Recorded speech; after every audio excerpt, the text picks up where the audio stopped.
So bodybuilding gets a lot of hate for being a vain, narcissistic pursuit. People obsessed with looks, ignoring function and health. That's nothing new, right? But surely then, if nothing else, bodybuilders are at least experts on aesthetics. They must at least know how to build the best looking physique possible, even if they aren't always healthy on the inside, right?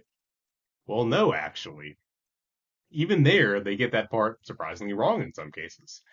So what bodybuilders are experts at, and here I'm talking specifically about competitive bodybuilders, and yes, you can be a non-competitive bodybuilder. You don't have to be a spray tan anorexic joiner. Competitive bodybuilders are experts at winning bodybuilding competitions, and that is not the same thing as having the most aesthetic physique possible under other circumstances. So bodybuilding judging standards are not the same thing as aesthetics in a general sense, any more than a powerlifting total is the exact same thing as strength in the general sense. Unfortunately, everyone seems to assume that these are the same thing. And so, just as the fitness industry pushes people who just want to be strong for their sport or life into an obsessive focus on squat, bench, and deadlift one rep maxes, the fitness industry also pushes the stuff that gets emphasized in competitive bodybuilding and ignores the rest. I think that could be a whole video, assumptions from competitive bodybuilding that don't really carry over well to non-competitive hypertrophy training. But today we're just going to focus on muscle groups that get overlooked, likely due to is this going to be on the test type of mentality that stems from competitive bodybuilding. So the first muscle group that has to be mentioned is the neck. Now, the idea that neck training is underrated for aesthetics is absolutely not unique to me. Plenty of people have brought up the importance of a well-developed neck for aesthetics, but it still has to be mentioned first just because it has such a powerful visual impact. The neck is arguably the most important muscle for just giving the impression of muscularity, and I'm going to prove it to you. So look at this picture that I just posted. Those of you, with a good lifting playlist who actually have good taste in music, and by the way, I've heard that some people don't listen to music while lifting. You guys are psychopaths. Don't come near me, okay? But anyway, those of you who have good taste in music will recognize Corey Taylor. But the point is, look at the impact that Corey's insanely powerful neck has. It's like an optical illusion. Your brain is fighting to perceive him as jacked, even though, like, rationally you can see that as far as the rest of his body goes, he's not jacked. But you kind of have to overrule your perceptions there because if you don't, you'll still instinctively perceive him as jacked, even though you kind of know that that's not true. That is the awesome power that a neck has. And Hollywood gets this, even though competitive bodybuilding doesn't. The actors who are portraying a fit role tend to have very well developed neck, makes their face look more handsome, just makes them look more jacked, right? So Hollywood does get this, and competitive bodybuilding just doesn't, unfortunately. Neck is not judged or scored. You could win big contests with a complete pencil neck if you wanted to. So it's not a part of most bodybuilding contests, right? Now, I get that in a lot of cases, this is because the neck just naturally grows when you take steroids and train other stuff, so enhanced bodybuilders can grow without doing direct neck training. Although that's not always the case, right? There was this one absolute mass monster, like 280 something at Gold's Venice back in the day when I used to train there, who was rude to me, and he was complete pencil neck. I'll try to find a picture of him if I can figure out who he is. I forget his name, and I'll show it to you because he looked really silly, right? But anyway, I know enhanced guys in most cases already get sleep apnea concerns, and they don't want to exacerbate that with neck training, right? And that's fine for them, right? But natural bodybuilders don't have to worry about that, and they still don't train neck though in most cases because it's not part of the test, right? And as a result, it just has not become a mainstream part of fitness culture, gym culture, aesthetics culture to train the body part that arguably has the biggest visual impact, maybe other than upper arms, right? And what makes this even worse is that it's so convenient to train. A neck session takes like 20 minutes tops for a huge visual difference, not to mention increasing your resistance to concussions and all sorts of other practical benefits, right? Now, you can get a neck harness if you want. Netflix Official is a very good one, but I actually just prefer to bite a towel connected to plates, like you see in the video that I'm going to put up. It's just more convenient, a little bit quicker to get into, right? I wish I'd been doing this since the start of my lifting career, but unfortunately, I've just been doing direct neck training for the last couple of years because it's such an afterthought in the fitness industry, right? And even then, I didn't initially prioritize it as much as I should have. It's definitely the most bang for your buck thing that I could be doing with 20 minutes 2 to 3 times a week, but I still felt like I should be prioritizing other things because we underrate the neck so much. So that's why I want to put it first in this video. All right. So next in order of most underrated muscle groups is the spinal erectors. Now, obviously, erectors get a lot of love from strength athletes and people who just want to be mobile, fit, functional. but very little from competitive bodybuilders or hypertrophy and aesthetics enthusiasts. You'll very regularly see whole back routines from these types with zero lifts for the spinal erectors. And that is such a shame because the spinal erectors are actually an extremely important muscle in making regular folks look like they lift. People think they don't matter because you can't see them in the mirror, but that's far from true. They give you this sense of imposing seriousness that a lot of guys lack, even who lift in other cases, right? You don't disappear when you turn to the side the way that many guys do. And I think this is actually one of Arnold's most underrated characteristics. Everyone emphasizes the arms and chest, but this is a very underrated factor that I think helped Arnold to win a lot of competitions. Another guy might look more aesthetic than he did from the front, but then when they turn to the side, Arnold would make them look like a fitness model standing next to a real bodybuilder. Like he had that three dimensionality, right? I think this is a big factor for a lot of guys you see posting those like realistic 15-year natural progress videos, where they don't like they lift because they're slumping in bad lighting. But the thing is, if you actually have big erectors, slumping is just going to make them stick out more, and it's going to make it clear that you lift even when you're not flexing, right? And these guys also, by the way, almost always have skinny necks, and I think those two things are major factors in why they're able to make these videos for clickbait where they do in fact look very unimpressive, right? Anyway, so erectors add a lot of detail to your back. Best of all for regular guys who just want to look good at the beach or whatever. This detail is kind of body fat independent. I think one of the reasons why competitive bodybuilders neglect the erectors is that when you get all the way down to the extremely low striated glutes levels of body fat, there's always going to be that Christmas tree in the low back. Just like, skinny guys can have abs just by getting lean enough. So bodybuilders kind of treat it like abs, even though, like it's something that's just built in the kitchen. You diet right and you get your Christmas tree. And I'm not saying you shouldn't train abs, by the way, right? But many people don't because if you're lean enough, the abs will be visible. They'll be there, right? But compared with abs, there's just way more potential to build size and detail that'll be visible through some body fat in the spinal erectors in the low back region, right? I'm not saying you're going to have back abs at like 30% body fat, obviously. But you can build detail that's going to look great in the teens where most regular fitness enthusiasts like myself tend to stay. Assuming you don't go too crazy, they're going to look good even at the top of your bulks in some cases when the abs are just kind of hibernating for the winter and not really there, right? So I think direct erector training is wildly underrated. Now, I think part of this may come from open mass monster bodybuilding, where it is possible to develop just massive shapeless columns by accident just from taking too much gear. And maybe some people see that as undesirable, but the reality is nobody develops erectors that are too big without gear. That's why erector training was very popular with competitive bodybuilders back before steroids were invented, right? And even after, I really do think there's something to be said for it. I mean, again, look at how great Arnold's back looked. People are really quick to point out that he didn't get very lean by today's bodybuilding standards. But you wouldn't know it by looking at his back, right? Absolutely shredded. And I think a lot of that detail did come from his direct erector training. Now he used very heavy flexion rows for that purpose. And while I like that movement, a more direct approach would be something like a Zercher deadlift or a Jefferson curl, right? Now, after the erectors, the most slept on muscle is another back muscle, the teres major. People tend to think this one doesn't matter because it looks kind of tiny on a mat on like anatomy diagrams typically. But if you actually build it up, it is in fact very visible. And the positioning is very important because it's going to be kind of that first point of contact on the side of your back that's going to push out through a shirt. If you develop these well, it's going to be very visible and make it clear that you lift again, even in clothing. So I'm going to kind of try to demonstrate that. Hopefully the lighting shows it. And also see I'm wearing barbell apparel shirt. So we'll plug the sponsor here. I believe the Memorial day sale, not Dale say, day sale is still going on, which means these jeans only $99, which is a hell of a deal because these are the best in the business as far as I'm currently aware. But hopefully with the lighting, you can kind of see how they just kind of stick out, kind of like pecs for the back. Hopefully the lighting's displaying that. Even in a shirt, it just kind of sticks out, and nobody really thinks about that, right?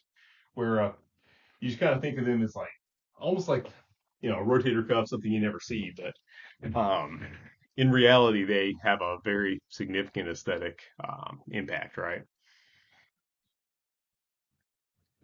So if you develop these, yeah, they're going to be very visible in clothing, and you know, Also, it's just a really cool detail to have. When you're not wearing a shirt, it looks very cool. So the best movement for the teres major is the pullover, which again is a very slept on exercise, but it really shouldn't be. This is an area that can give you a very distinctive look if well trained, especially on top of good upper lat development. And it's also going to give you great shoulders with a better range of motion. So my favorite pullover, I would say overall, is the hanging pullover, but I also really like the side pullover. But probably you guys want to start with the standard cross bench pullover. That's our good starting point. All right, so next on my list are the traps. And I'm speaking mostly about the middle and upper traps here. The lower traps are very different, both visibly and functionally. You use completely different exercises to develop them, and you obviously can't see them, sticking up from the front, right? Now, a lot of people do find the traps to be visibly cool and value the yoked look, which is why they're not higher on the list. They're not that underrated because a lot of people do kind of recognize them. They're definitely not as slept on, but again, when you look into serious bodybuilding or aesthetic circles, the traps are maybe not so much underrated as overhated. We still have that stupid myth going around that just refuses to die that big upper traps are going to make your shoulders look narrow, and this is it's just some dumb idea that somebody, maybe Vince Gironda, put forth back in the day with absolutely zero evidence, and people have just been parroting it ever since. But it's not true. Show me one single person with wide clavicles and good delt development who appears to have narrow shoulders because he built his traps up. You can't, because that has never happened. Look at Arnold. He disregarded Vince's stupid advice and he built big traps and his shoulders were still wide, right? Um, Invariably, if somebody appears to have narrow shoulders, it is because they, in fact, have narrow shoulders. It is what it is. Not everybody gets the same proportions. You have to work with what you get, right? If you do happen to have narrow shoulders, don't compound that problem by refusing to build one of the most noticeable and impressive muscles that there is, right? Don't be a traplet. But unfortunately, competitive bodybuilders are just not especially interested in building traps. So that's one area where you see a whole lot of just silliness thrown around, even when people are trying to build them, right? People will say, it's better to avoid shrugs and just do rows, go light, use my muscle connections, squeeze and all that. And again, that'll work for many enhanced guys who can just build traps from that kind of nonsense just by upping their dose, but it does not work for naturals. You have to add a bunch of load. Now, the hard part with that is just getting strong enough to be able to safely use that load. So you have to build a good base of strength. But once you do, the trap training is fairly simple. I prefer power shrugs, obviously, and I include them in all my advanced programs, not for beginners. But you could also use heavy farmer's walks, rack pulls, hang cleans, stuff like that, right? All right, so the next muscle up is the forearm. And I know that's multiple muscles, but work with me here. It's a muscle group, right? Now, forearms are obviously visible anytime you're wearing short sleeves, and they also carry a lot of intimidation value, actually. Kind of next to the neck and traps, it's probably the most intimidating of any muscle. Anybody who's ever been in a scrap with a skinny guy with disproportionately large forearms knows not to underestimate that build, right? He's probably a lot stronger than he looks. He's probably crazy. He might very well be mean too. And his reflexes are probably surprisingly good even after a lot of whiskey, right? Don't mess with that guy. Like traps, forearms are lower on the list here, not because they're not important, but because they aren't as slept on. A lot of people do recognize their importance, but they still don't get as much emphasis as they deserve now, just for their functional and visual impact. Again, I think this is due to not really being emphasized in competitive bodybuilding, right? As a result, forearm training now tends to be really simplistic. Just either do your deadlifts and rows without straps, or just do regular wrist curls. And that's just such a shame because there's so much more out there. Training every function of the wrist can just be a godsend to your elbows. There's a lot you can do there. But if you're short on time, just superset Chuck Sipes, old school bodybuilder. I'll try to put his picture up here. Superset his gooseneck wrist curls, which I'll also throw in here with a reverse wrist curl or a reverse curl. The Sipes curls are so much better than the standard stuff you see today. I mean, they just really develop that kind of this little chunk of it right here, just make it look really cool. Forearms don't actually look terrible right now. Not the best, but they used to be sticks. Anyway, so the next muscle up is the tibialis. Um, it's underrated because people don't think there's any muscle in front of your shin, but that's just because they don't train it, so they don't see it, right? With consistent hard training to failure, you can build some visible muscle there, and it actually looks pretty cool. If anything, it's easier to develop than calves, and it can add some nice detail and depth to your calves, make them look at the very least a little bit more medium-sized and athletic than just straight up small. It's not going to make you have huge calves. It's not going to make you look like the Hulk, but a couple sets to failure of weighted tip raises, tip raise, blah, tib raises per week.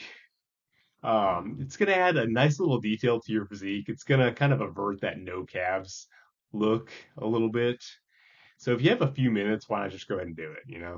And if you look at the classical statues that we're technically supposed to look at for aesthetics, they tend to be very well developed on these guys. So if you really care about aesthetics in the classical sense, not in the modern spray tan bodybuilding sense, you should be concerned with your tibialis too, right? Now, speaking of classical statues, my last underrated muscle here is the obliques. Now, for years, bodybuilders have been absolutely terrified of building their obliques for fear of losing their V taper, but the reality is that does not happen. If you have the shoulder to hip structure that lends itself to a good V taper, then no amount of oblique training will ruin that. So I'm going to put up a picture on the screen. Look at this guy. You may have heard of him. He won a contest called the Mr. Olympia one time, and a lot of people think he's the most aesthetic bodybuilder ever. And if you look at it, he actually had very well developed obliques. The reality is, guys who have a blocky waist just don't have the bone structure for the Steve's. God, it's been a long day, guys. And if you're hearing any screaming in the background, you kind of know why. Anyway, guys who have that blocky waist just do not have the bone structure for the Steve Reeves type of look, and no amount of deliberate underdevelopment of any muscle will change that, right? If you look at Eugene Sandal, for example, he could not have skipped oblique training and looked like Steve Reeves. Wouldn't have happened. He would have just looked like a weaker version of himself and still with no V taper. A V taper was not in the cards for that guy, and it's not in the cards for a lot of people. All you can do is maximize your aesthetics with that being the case, right? Because it can get a whole lot worse than simply not having a V taper, much worse, right? By refusing to develop your obliques in the hopes of developing a V taper that is simply not in the cards for you, you can end up with an hourglass waist. And that's not exactly the best look for a man, in my opinion. I know it's 2025, but I would say let's steer clear of the hourglass waist, right? For a man, right? It's much better to just go ahead and build that area out and end up with a powerful, masculine, Herculean physique that's got a blocky waist than an hourglass physique, right? Wouldn't you say? We don't all have the same build, and that's okay. There isn't one build that has a monopoly on aesthetics. It's far better to maximize your own build, the aesthetics of your own build, than ruin your own aesthetics by trying to look like someone that you just can't look like, right? And the obliques are very important for function, for back health. And I know, you don't care about that. This is an aesthetics video, right? But either way, make sure to train your obliques lest your hips appear to be childbearing. That's not what we want, right? And now, of course, there are enhanced guys with bloated midsections, but that's just not a concern for natural guys. And that's who this video is intended for, right? And even in those enhanced cases, I don't think the obliques are really the issue. So go ahead and train them. Side bends are going to be the easiest way to do this. You can lie sideways in the 45-degree back extension.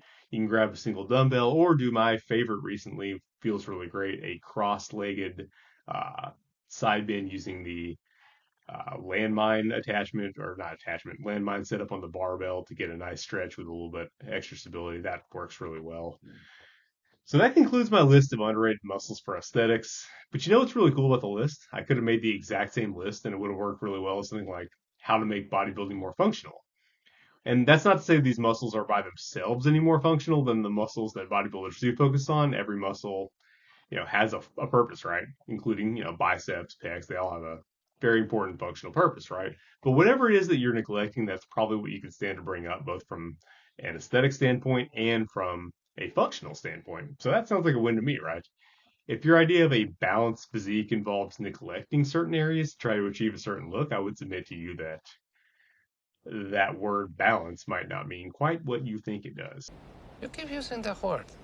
I don't think it means what you think it means. So for those of us who aren't interested in stepping on stage, let's get away from the is this going to be on the test mentality that's led to a lot of regions just not getting the attention that they deserve, and look at it more like, oh, look, here's another area where I can make progress in the gym. I love making progress in the gym. Cool, and get into some of the stuff that isn't as prized in bodybuilding, but still actually does look really cool on a person, right? So if that mentality appeals to you and you want some solid programming with all this stuff actually added back in, you want some guidance from me, group chats with other folks running the same kind of programs, consider signing up for my coaching. What I'm working on now there is, by popular request, a program for busy dads designed with 2 core workouts per week and a ton of optional accessories to ensure a solid foundation each week, but also taking full advantage of those small 20 to 30-minute blocks that pop up in a busy schedule. That's been key to me making all the progress I have, and I think it'll be really helpful for a lot of other guys. I don't have a cool name for it yet, but it's gonna, I think, be very helpful.